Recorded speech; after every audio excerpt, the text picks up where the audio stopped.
Boa tarde, caros estudantes. Na aula de história de hoje, nós iremos tratar sobre o renascimento cultural ou a cultura renascentista. E do que se trata necessariamente o renascimento cultural? O renascimento cultural diz respeito a um fenômeno que ocorre no final do século XIV, que se iniciaria já no final do século XIV e se estende até o século XVI, embora algumas regiões ele tivesse durado mais, em que nós teremos uma série de mudanças em vários aspectos da vida europeia. Então nós teremos uma mudança na questão filosófica, na questão do pensamento, na questão política e principalmente nas artes e nas ciências, né? Então o Renascimento, inclusive, ele recebe esse nome por quê? Pois os grandes pensadores, artistas, filósofos, cientistas dessa época, eles se inspiravam bastante na cultura clássica, principalmente a cultura grega e a cultura romana, que serão temas recorrentes, inclusive, que serão abordados durante o Renascimento. Então, acreditava-se o quê nessa época? Qual que era o posicionamento? Que a cultura clássica, grega e romana, ela teria sido o apogeu cultural da humanidade. Então ela teria sido o grande momento cultural, científico, racional da humanidade. No entanto, o período medieval, ele teria sido um período de obscurantismo, né? Ele teria sido um período, então, até mesmo que se cunha o termo Idade das Trevas, né? Um período em que esses aspectos da cultura clássica se perdem. E como esses artistas, escritores, cientistas, filósofos buscavam resgatar o pensamento clássico, eles então buscavam o renascimento desse pensamento clássico, né? Eles buscavam o renascimento da arte clássica, da filosofia clássica, de vários aspectos da cultura clássica. Então, por isso que recebe esse nome, de renascimento cultural. Usa-se o cultural para não confundir com o renascimento comercial, né, que ocorreu anteriormente, que foi quando o comércio, que ficou bem abafado durante a maior parte da Idade Média, ele volta a se tornar uma atividade econômica importante. Mais ou menos no século XIII, século XIV, nós temos o retorno do comércio como uma atividade central. Não que o comércio tivesse deixado de existir, ele existiu, né, durante toda a Idade Média, mas era uma atividade mais restrita por conta das invasões bárbaras e também por conta do próprio regime feudal.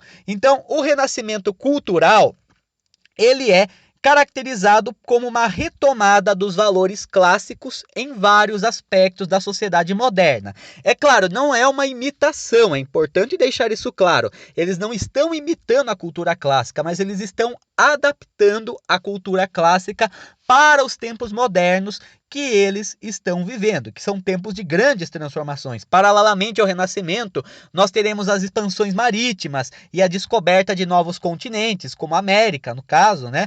Nós teremos também a reforma protestante, né? Nós teremos uma série de mudanças, a formação do absolutismo monárquico, que nós iremos ver também, uma série de mudanças nesse período do século XV e XVI, principalmente, né? Então, inclusive, uma das primeiras ideias que se tem sobre o Renascimento é que o Renascimento ele representou uma ruptura com o pensamento medieval. Apesar de em muitos aspectos o Renascimento ele ter renovado, ele ter trazido novos conceitos que não eram comuns na Idade Média, é um pouco exagerado falar que o Renascimento foi uma ruptura com a Idade Média. Na verdade, o Renascimento ele é fruto do próprio desenvolvimento filosófico e científico que nós teremos, principalmente na Baixa Idade Média. Então, só para retomar um pouco, né, durante a Idade Média, não quer dizer que as ciências ou as artes fossem proibidas, de forma alguma que não. No entanto, elas não podiam contrariar os princípios da Igreja Católica. Mesmo assim, houve vários cientistas, vários escritores que, inclusive, acabaram sendo perseguidos pela Igreja Católica durante o final do período medieval por contrariar suas regras, né? Além do mais, a gente tem também a importância da filosofia e da ciência árabe, né? Enquanto a Europa vivia fragmentada no regime feudal, os árabes eles se desenvolveram bastante na filosofia e bastante na ciência, retomando o pensamento de Aristóteles, principalmente, e redifundindo para a Europa. Então, no mundo árabe, nós teremos também a base do que será o renascimento europeu posteriormente. Inclusive, muitas invenções, melhorias na navegação, como também a bússola, a pólvora, eles terão uma contribuição dos árabes, né? Embora a bússola e a pólvora tivessem origem chinesa, são os árabes que, a partir do comércio, vão levar essas invenções da China para a Europa. Então, né, a própria ideia da Idade Média como Idade das Trevas, ou um período de completa ignorância, é bastante equivocada. Houve produção artística, houve também produção científica durante a Idade Média. No entanto, na Idade Média, o que predominava na Europa, no caso especificamente na Europa, era o chamado teocentrismo. Teocentrismo é a ideia de que Deus está no centro das atenções e preocupações humanas. Então, a filosofia medieval, por exemplo, ela é mais voltada para entender Deus, para entender a religião, para entender os desígnios e a vontade de Deus. Não é tão voltada à questão humana, não é tão voltada à política, e mesmo a política na Idade Média, ela é fortemente vinculada à religião, né? Um governante virtuoso para os medievais era um governante que seguia a virtude de Deus, né? Que seguia a ética cristã. Os renascentistas, eles enxergavam a Idade Média como um período sombrio, como um período de trevas, e buscavam então o resgate do período clássico, dos valores clássicos. Mesmo assim, o Renascimento ele não foi generalizado, né? Ele não ocorreu em todos os lugares ao mesmo tempo. Ele terá origem na Itália, principalmente na região da Toscana, depois ele vai se propagar para outros lugares, como nós iremos ver. Porém, ele foi um movimento principalmente urbano, ou seja, nas regiões camponesas, o pensamento medieval ainda prevalecia, né? Então, o Renascimento ele se manteve principalmente como um movimento urbano. Nas grandes cidades comerciais que existiam na Europa no final da Idade Média, é que nós teremos um maior impacto do Renascimento cultural. Então, né, para se ter uma noção, né, só para traçar um paralelo entre a arte renascentista e medieval, é importante deixar claro, né, que no caso, né, como eu falei, no período medieval, nós temos o desenvolvimento de uma ciência, mas ela não podia contrariar os princípios católicos. Inclusive, as universidades, elas surgem na Idade Média, elas surgem no período medieval. As universidades europeias mais antigas, elas surgiram na Idade Média e inicialmente eram vinculadas às ordens religiosas, porém depois elas se tornam independentes e passam a produzir conhecimento científico próprio. No campo das artes também, no pensamento medieval, como predominava o feudalismo, que era o trabalho no campo, um trabalho coletivo, a vida coletiva era mais importante do que a vida individual. Tanto que nós podemos perceber, por exemplo, que na arte medieval nós temos muitas vezes rostos sem expressões. Então tem uma pessoa que está morrendo, que está sendo atacada ou queimada, mas ela está sem expressão nenhuma. Isso porque as emoções individuais elas não eram valorizadas na Idade Média e, portanto, não eram representadas na arte. Além do mais, a arte medieval ela carece de perspectiva, né? O que é perspectiva? Perspectiva é quando você desenha ou pinta uma imagem e os elementos dessa imagem elas possuem diferentes profundidades, né? Para inclusive representar aproximadamente como seria na realidade, né? Então, por exemplo, as figuras mais distantes elas são desenhadas em tamanho menor, enquanto as figuras mais próximas são desenhadas em tamanho maior. Na Idade Média não quer dizer que eles não conheciam a perspectiva, eles conheciam, né? Eles dominavam a perspectiva. No entanto, na arte medieval, as coisas mais importantes eram maiores. Então, em vários retratos, por exemplo, existe um homem que é bem maior do que os outros. Geralmente esse homem era o imperador, ou o rei, ou um santo, né? Também nas construções, né? Muitas vezes você tem imagens de pessoas grandes e construções pequenas. É porque a pessoa era mais importante do que a construção. O Renascimento no campo artístico, principalmente, ele traz duas grandes renovações. A questão da perspectiva, então busca se representar como se fosse uma foto, busca-se representar as imagens com bastante realidade, né? Inclusive, a arte ela vai ser muito vinculada à matemática e à física nesse sentido, né? Pois os artistas eles vão ter que compreender perspectiva para fazer as suas obras de arte. E outra coisa também é que os rostos se tornam mais expressivos, pois o Renascimento, como ele vem de um movimento urbano, e na cidade a iniciativa individual era bastante valorizada, as expressões individuais elas também passam a ser representadas nas artes. Então, né, o que vai levar ao surgimento do Renascimento? Então, porque o Renascimento ele se concentrou principalmente nas cidades comerciais.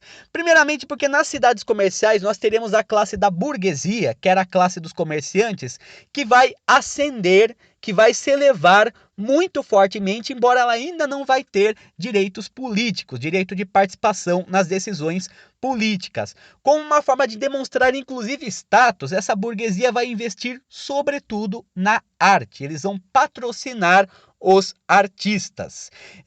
E também, né, você vai ter vários artistas, cientistas, escritores que vão também contribuir para construir uma nova visão de mundo mais afinada aos novos tempos que chegavam. Então, os burgueses, em busca de prestígio, principalmente homens ricos, banqueiros, comerciantes, mas não somente, nobres como príncipes e reis e até papas e bispos, eles acabaram investindo nesses artistas, escritores e até mesmo cientistas nesse momento, como uma forma inclusive de demonstrar seu prestígio, seu status. Essa classe de patrocinadores será conhecida como mecenato, né? O que é o mecenato? O mecenato são os protetores e patrocinadores de artistas nesse período. O mecenato vem do nome de Mecenas. Mecenas foi um grande político na Roma antiga, na época de Virgílio, né? Que inclusive que também patrocinava artistas, né? Inclusive ele chegou a proteger e a financiar o poeta Virgílio, que foi o escritor da Eneida, né? Que fala que os romanos se originaram a partir dos troianos derrotados. Outra coisa também que vai contribuir para que o Renascimento ocorra nessa época é a invenção da imprensa, né? Por Johann Gutenberg, alemão, né?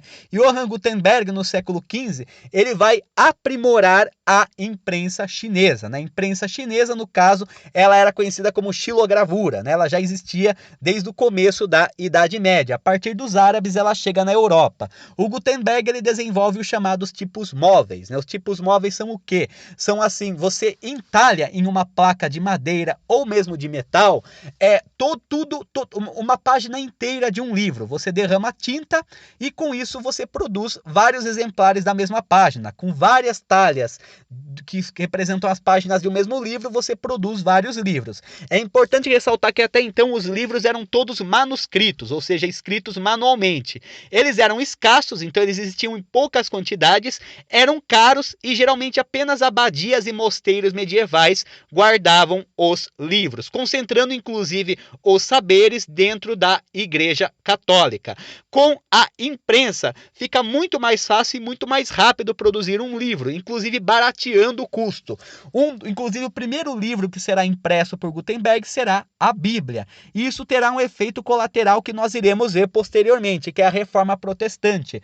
Pois agora que a Bíblia ela pode ser produzida em larga escala, mais pessoas podem ter acesso à leitura da Bíblia e, com isso, elas podem perceber que a interpretação que a igreja pregava não correspondia necessariamente ao que estava na Bíblia. Então, isso vai ser um fator que vai impulsionar também a Reforma Protestante, mais ou menos no mesmo período do Renascimento cultural, né? O livro se torna mais barato também, de mais fácil acesso, mas é importante ressaltar que também não era qualquer um que lia os livros, já que boa parte da população europeia era analfabeta, então poucas pessoas tinham acesso à leitura escrita e nesse momento ainda era a leitura escrita em latim, embora o próprio Renascimento vá contribuir para que os livros sejam escritos nas línguas nacionais, né? Nós vamos ter o caso do Dante, né? Dante Alighieri, que foi um escritor italiano que vai escrever uma obra chamada Divina Comédia, em que ele retrata a própria ida dele para o inferno, purgatório e para o céu,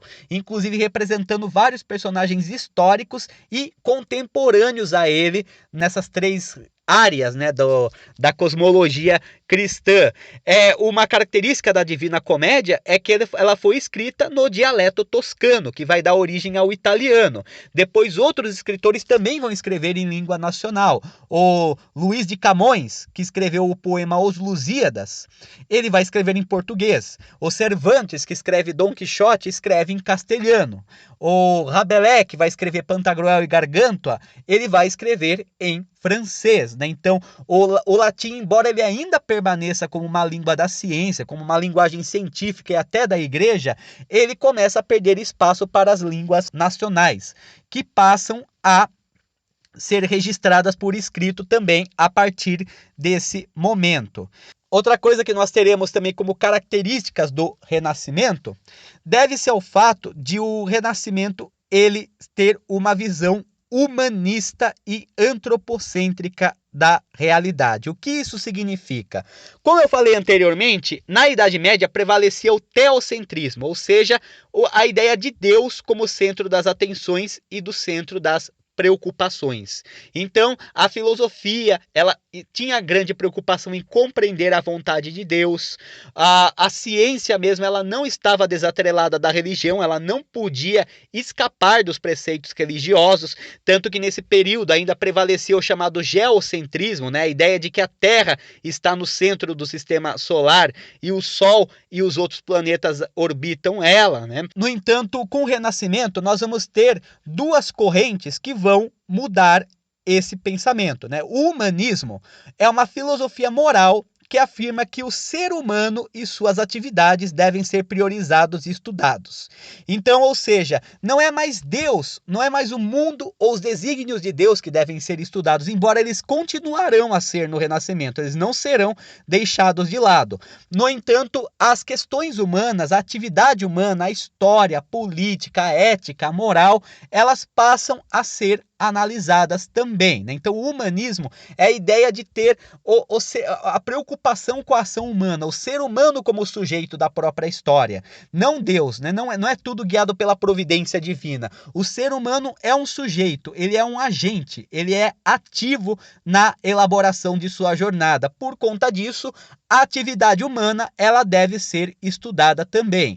Então, foi fortemente influenciado pelo pensamento de Heródoto, Platão, Aristóteles, Homero, entre tantos outros filósofos e escritores antigos, e teve como expoentes os italianos Boccaccio e Petrarca, além também do português Gil Vicente e do holandês Erasmo de Roterdã, né, que vão ser alguns expoentes do movimento humanista no sentido artístico e filosófico.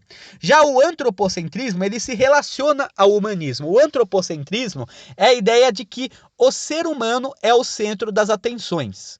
Então, enquanto o teocentrismo ele buscava explicar a partir de Deus, o antropocentrismo busca explicar a partir do ser humano. A partir do ser humano, o ser humano então como centro das investigações e o mundo que o rodeia, né? Ou seja, o mundo que o ser humano vive. Isso vai inspirar também a ciência moderna, né? Então, a ciência medieval, ela era bastante pautada na religião, a ciência moderna, ela já tem como foco tentar compreender além da religião.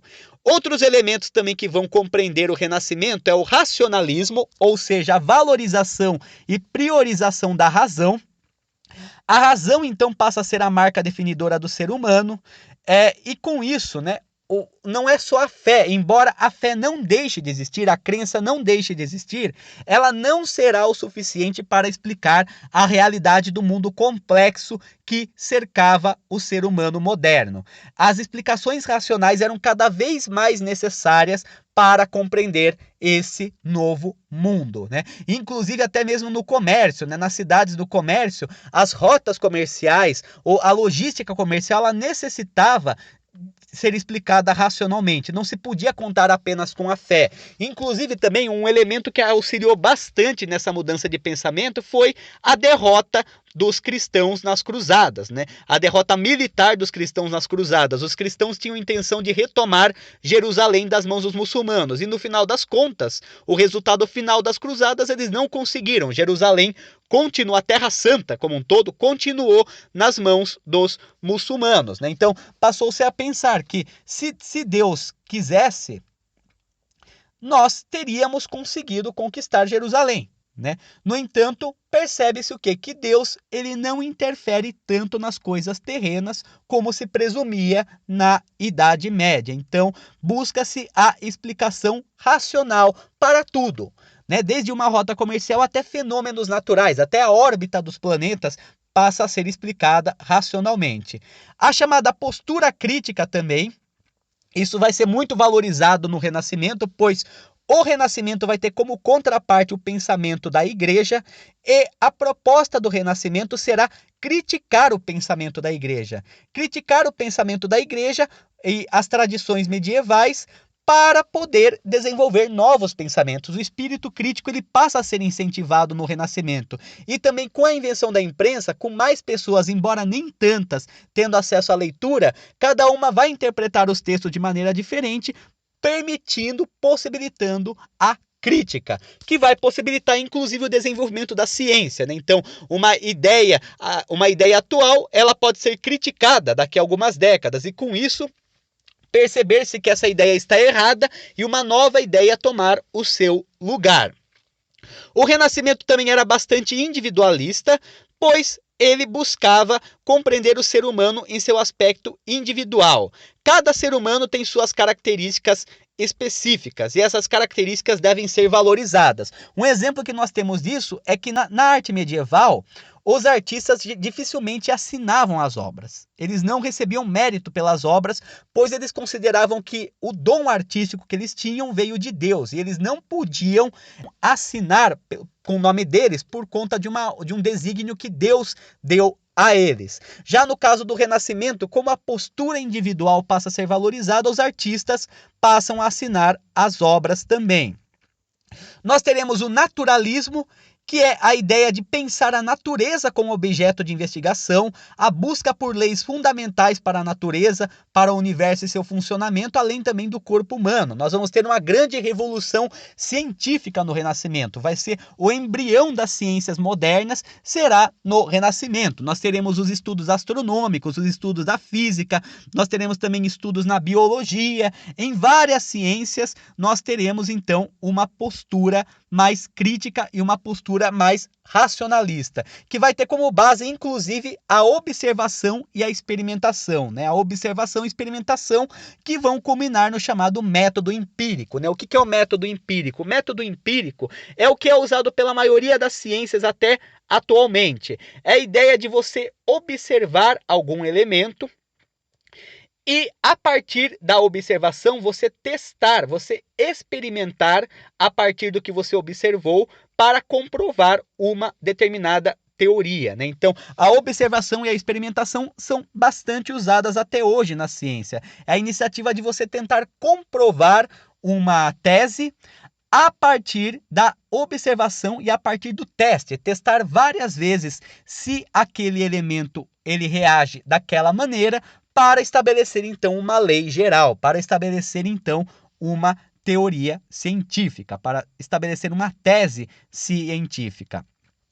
A retomada dos valores clássicos, como eu já falei, né, os estudos das obras greco-romanas, que ocorriam de uma forma diferente da filosofia medieval, né? Importante ressaltar, esse é outro problema também com o termo do Renascimento, pois a filosofia clássica ainda era estudada na Idade Média, mas ela era adaptada ao cristianismo. Então, Santo Agostinho, por exemplo, um dos principais filósofos cristãos, ele tentou entender o cristianismo a partir de Platão, né? Enquanto o São Tomás de Aquino, ele busca compreender a partir de Aristóteles. Então, nesse sentido, né, o pensamento clássico ele não se perde na Idade Média, mas ele fica mais restrito ao pensamento da igreja, ao pensamento religioso. No Renascimento nós temos estudos independentes sobre a filosofia e a ciência clássica. E o universalismo, né? O universalismo é a ideia de quê? É a ideia de se especializar na maior quantidade de áreas possível. Ou seja, nessa época, não se buscava muito a especialização como nos dias de hoje. Buscava-se saber o máximo que se podia sobre tudo.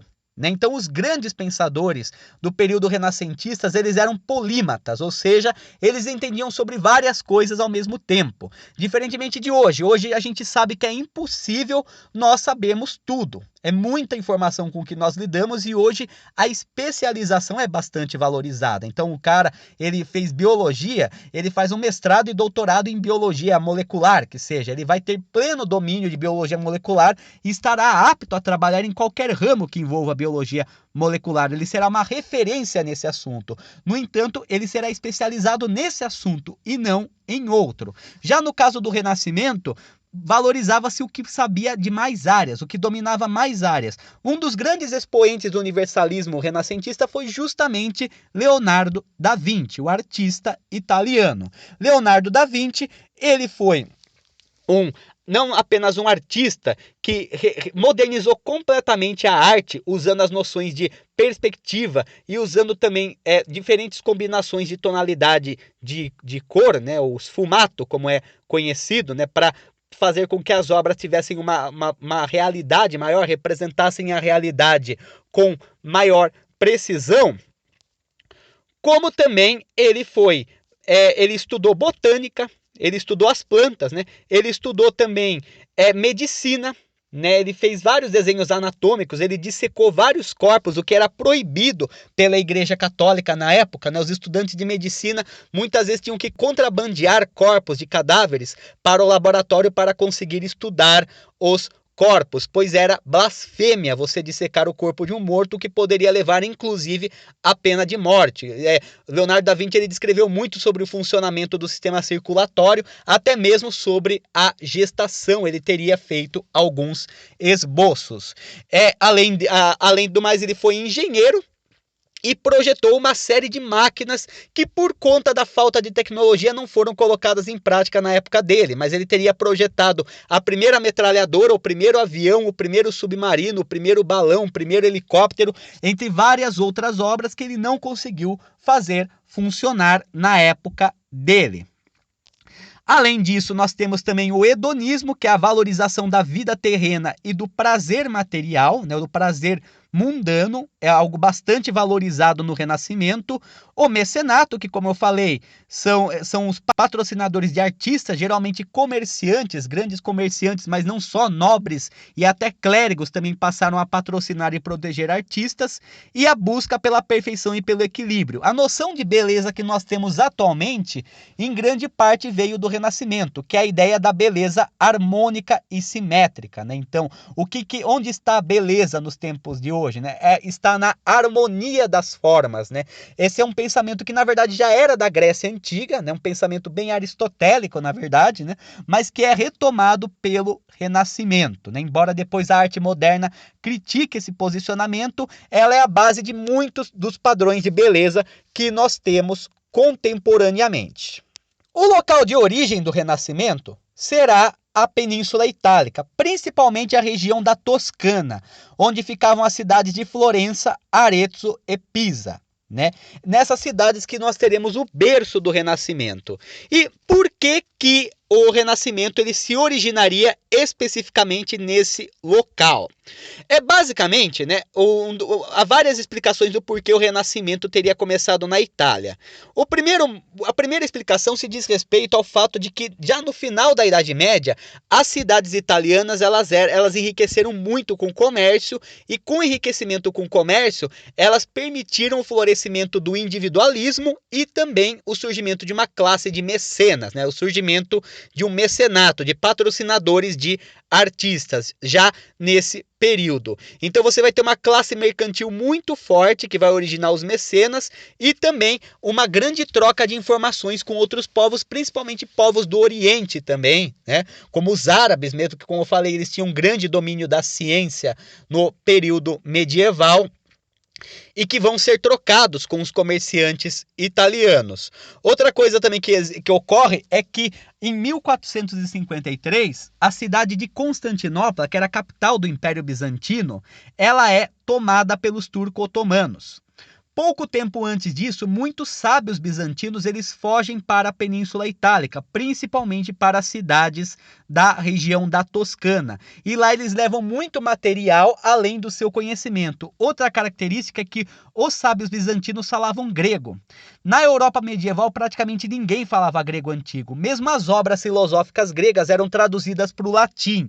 Isso gerava problemas, pois a tradução ela nunca é uma cópia real do que o autor quis dizer. Então, muito do pensamento de Platão, de Aristóteles e outros filósofos era muito mal interpretado por conta dessas traduções. Já os sábios bizantinos, eles levam material em grego para a Itália e, inclusive, passam a ensinar o grego antigo a outros intelectuais para que eles lessem as obras no original. Então, com isso, esses sábios bizantinos que fogem de Constantinopla para a Itália, eles também contribuem para o movimento renascentista. Nós vamos ter também a existência de uma classe de intelectuais que estudavam a antiguidade clássica a partir do contato com o Oriente, principalmente com bizantinos e árabes. O ambiente cultural italiano também. Na Itália até hoje, nós podemos contemplar muitas das ruínas romanas. Os grandes intelectuais, os grandes artistas, eles contemplavam essas ruínas, eles buscavam entender a origem, que povo que fez ela, como que eles fizeram isso, o Coliseu de Roma, o Fórum Romano, as cidades, Pompeia, como que eles fizeram essas grandes obras, E assim, eles buscavam forte inspiração, principalmente nos romanos. Além do mais, as cidades italianas eram mais autônomas, então dependia muito da classe que governava. Florença, por exemplo, foi governada por uma classe de banqueiros chamados Medici, e os Medici eles investiram bastante na ciência e nas artes, principalmente Lorenzo o Magnífico, que foi um dos grandes políticos que representou o humanismo na Itália durante esse período, que foi príncipe de Florença. E também o conhecimento sobre o Papa e o Vaticano. Como as cidades italianas eram muito próximas do Papa, eles sabiam que o Papa não era santo nem infalível. Diferentemente das regiões mais distantes, que tinham uma visão quase divina sobre o Papa e sobre a Igreja, as cidades italianas tinham proximidade suficiente para saber, inclusive, dos pecados que o Papa cometia. Além do mais, muitas cidades tinham uma relação bastante tensa com Roma, com o Papa. Florença mesmo, diversas vezes, se envolveu em uma série de conflitos, ou quase conflitos, com Roma. Eles sabiam que o título de Papa era um título mais político do que religioso naquele período, inclusive chegando a ter a ser eleitos papas que eram casados e tinham filhos, que tinham amantes, entre outras coisas. Então, a visão da santidade do Papa era muito questionada pelos próprios italianos nesse primeiro momento. Percebia-se o Papa como um rei como outro qualquer, mas não como uma autoridade santa nas cidades italianas. O Renascimento italiano, no caso, no campo artístico, ele vai defender uma arte que prega o equilíbrio, a elegância, os detalhes. Então vai ser uma arte harmônica, ela vai buscar sempre a simetria das formas, a matemática vai ser muito utilizada. Da Vinci mesmo usava muitos dos princípios da matemática para desenvolver suas obras. Os detalhes também, muitas coisas vão ser representadas, uma imagem, até os mínimos detalhes eles vão ser representados nessas obras, e a elegância, o equilíbrio de cores, entre outras coisas. Em geral, as obras de arte renascentista retratavam principalmente a vida cotidiana, o luxo, além também de temas religiosos cristãos e da mitologia grega e romana. Inicialmente, os artistas eles decoravam igrejas, templos, palácios e residência. A gente tem, por exemplo, o Michelangelo, Michelangelo que pintou a chamada Capela Sistina, no qual ele fez uma grande obra na Capela Sistina, da qual a mais reconhecida é a criação do homem, ou a criação de Adão. Então, na arte italiana, nós teremos vários grandes representantes, Então, a gente vai ter o Giotto, que, como nós veremos, ele foi o grande responsável pela transição da arte medieval para a arte renascentista. Fra Angelico, Sandro Botticelli, que pintava muitas obras de temática clássica, o Leonardo da Vinci mesmo, Rafael Sanzio, que pintava a Madonna, a mãe de Jesus, o Michelangelo, além de outros também, Donato Bramante, Pietro Perugino, Donatello, e outros que não são italianos, como o holandês Hieronymus Bosch, Jan van Eyck, ou Peter Bruegel o Velho. Nós teremos os franceses também, Jean Clouet, François Clouet. Nós teremos o Vasco Fernandes e o Nuno Gonçalves em Portugal e o El Greco na Espanha, né? Depois o Renascimento ele se propaga para outros lugares, como nós veremos. Na música nós teremos Hugo Delantin, Giulio Caccini, Giovanni Croce, Jacobo Arcadelt, Cláudio Monteverde, Tomás Luiz de Vitória, Orlando Gibbons e Thomas Tallis, né, entre alguns dos representantes da música renascentista. Então, né, nós vamos ter vários artistas que vão buscar uma nova forma de fazer arte que rompia com o pensamento medieval, né, uma nova forma de fazer arte que se diferia do que era utilizado no pensamento medieval. Bem, no momento é isso. Na próxima aula, então, nós iremos tratar com mais detalhes como era a arte renascentista e também a ciência renascentista, né? Então, no momento é isso. Uma boa tarde a todos.